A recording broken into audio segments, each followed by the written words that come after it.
Kayo nga po pala, bakit nandito po kayo? Wala lang. Namimiss lang kita eh.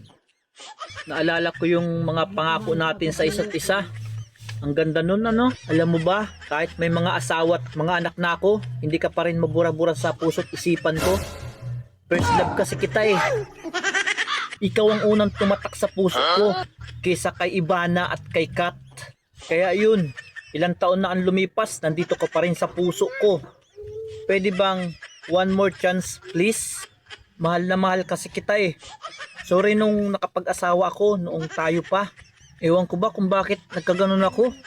Para bang ginayuma ko ni Ivana at ni Catherine habang wala ka sa piling ko. Pwede bagang tayo na lang ulit? Pwede ko naman silang iwan para sa iyo. Alam niyo po, Bakit? Huwag mong sabihin na hanggang dun lang tayo. Pinagtagpo pero di tinadhana.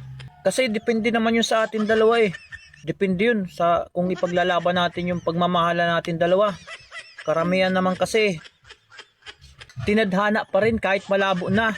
Kaya please, tayo na lang ulit. pasensya na po. It's okay, pas na tayo dun. Ganto na lang, may kwento ako sa'yo.